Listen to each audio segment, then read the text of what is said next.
Today we'll be talking about the following manga series. You Like Me Not My Daughter? Is a mother in her 30s like me alright? I hope you enjoy and maybe find a new manga to read.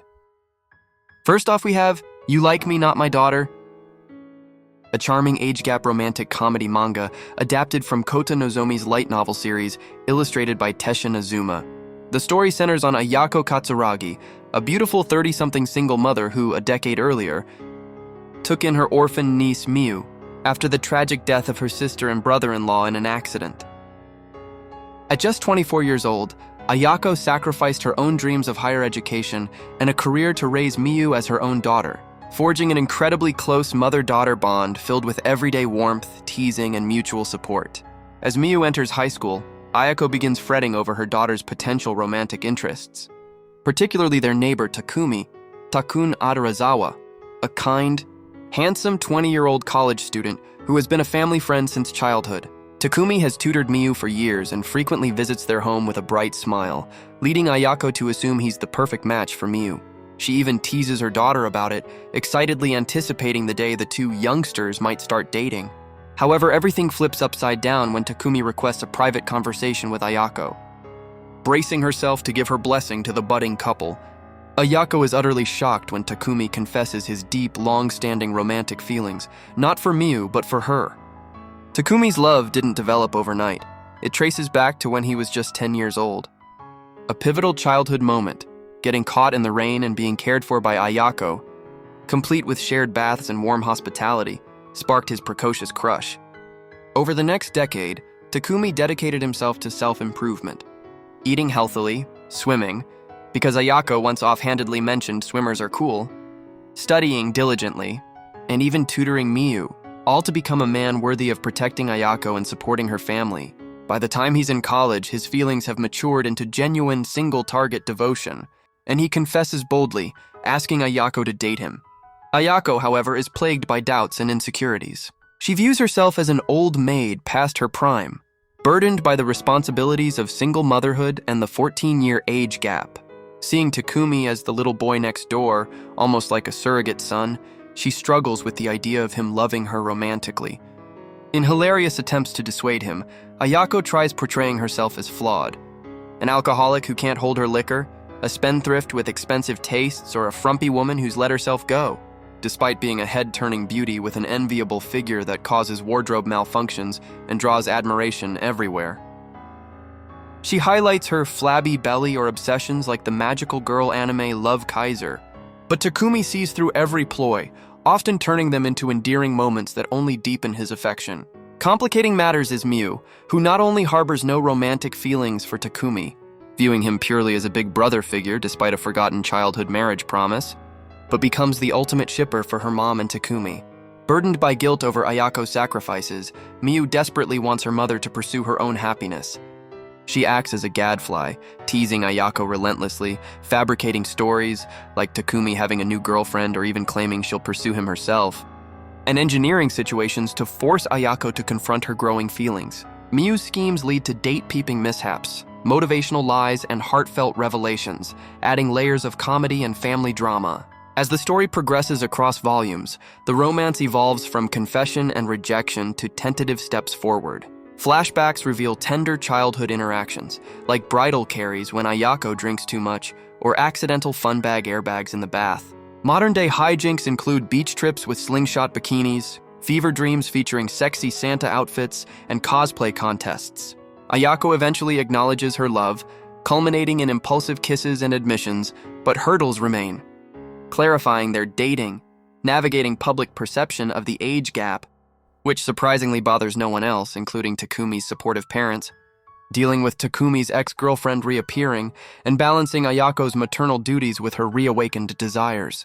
Filled with wholesome moments, ecchi fan service, buxom beauty standards, hot spring scenes, and romantic spoon-feeding during illnesses, and heartfelt exploration of themes like nephewism, guilt complexes, and changing yourself for love, the manga delivers a pure, slow-burn romance. Takumi's unwavering sincerity contrasts Ayako's flustered denials, while Miu's meddling keeps the pace lively. Side characters like Takumi's cross-dressing friend Ringu add extra humor. Ongoing since 2020 with over 8 volumes in English, published by 7 Seas Entertainment, It blends laugh-out-loud comedy, emotional depth, and steamy tension, making it a standout in the Stacy's mom trope with refreshing wholesomeness and minimal drama from external judgment. Next, we have Is a Mother in Her 30s Like Me All Right? A completed romantic comedy manga written and illustrated by Neko. Serialized on Futabasha's Comic Meteor website from August 2020 to September 2023, it spans 5 volumes and 62 chapters, blending age gap romance, ecchi fan service, and lighthearted family drama with a focus on a bold younger man's pursuit of an older single mother. The story centers on Hanano, a gorgeous 32-year-old widow and single mother who has largely given up on love after a traumatic marriage to a piece-of-shit ex-husband who left her scarred emotionally. Raising her adorable young daughter alone in an apartment building, Hanano juggles work, parenting, and daily life while turning heads with her curvaceous, mature figure. She receives love confessions almost daily from admirers who can't resist her MILF appeal. Despite her beauty and charm, she's insecure about her age, post-pregnancy body, and the responsibilities of motherhood, viewing herself as past her prime and unworthy of genuine romance. Everything changes when her next-door neighbor, a laid-back early-20s university student, bluntly confesses his crush on her. Far from the typical bashful young suitor, he's refreshingly or annoyingly direct about his reasons. He's smitten with her as a hot Arasaa mama, openly praising her voluptuous body, motherly vibes, and the forbidden allure of an older woman with a child. His shameless compliments and perverted remarks catch Hanano off guard, leading to hilarious, flustered rejections as she tries to brush him off as a kid with a fetish or someone taking advantage of her vulnerability. The male lead, often criticized by readers as dopey, lazy, or even parasitic, doesn't back down. He inserts himself into Hanano's life through neighborly favors, babysitting her daughter, helping with household chores, or creating accidental ecchi scenarios that highlight the manga's heavy fan service. Think wardrobe malfunctions, hot springs outings, or intimate close calls. His persistence stems from genuine affection mixed with unabashed lust, but his immaturity and freeloading tendencies make Hanano question his sincerity. Is he serious about committing to a ready-made family, or just chasing a fantasy? As the romance develops, the story explores Hanano's internal struggles. Flashbacks reveal her abusive or neglectful ex-husband, deepening her fear of remarriage and trust issues. Her daughter's playful antics add wholesome chaos, though some readers found excessive focus on the child borderline uncomfortable or lowly heavy, contributing to mixed reviews. Hanano's sisters play a key supportive role, meddling by hyping up the young suitor as a good guy and urging her to move on for her own happiness, contrasting Hanano's self-doubt with familial encouragement.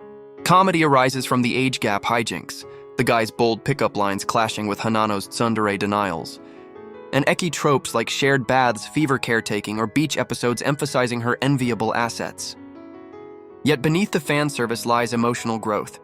Hanano gradually warms to his unwavering pursuit, seeing past his laziness to his reliable support. Heartfelt moments build as they confront the practicalities of their relationship, public perceptions, blending families, and Hanano's guilt over prioritizing her desires. The manga culminates in a satisfying low-drama resolution.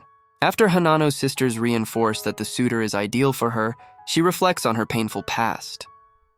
In a tender conversation, she admits he'd be perfect if she ever remarried.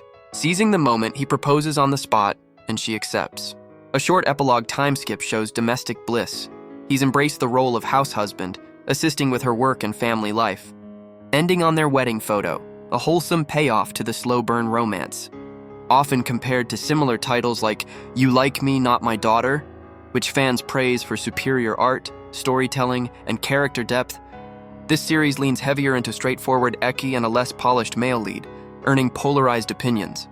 Some enjoy the lighthearted MILF fantasy and direct confession trope, while others drop it for the protagonist's unlikable traits or questionable fan service elements. Volume 5 includes a bonus one-shot, Retro Game to Karoshi Yuri, adding Yuri flair. Overall, it's a breezy, trope-heavy read for fans of unapologetic age gap romances with plenty of comedy and steam, though it lacks the emotional nuance of its peers. English scans are available on sites like Mangadex, making it accessible for curious readers. As always, I have provided the titles in the description of the video, and while you're down there, why not subscribe and like the video for more daily recommendations like this one? For more daily recommendations of doujins and more adult-centric content, check out my Patreon. The link is also in the description. As always, thank you for watching and have a blessed day.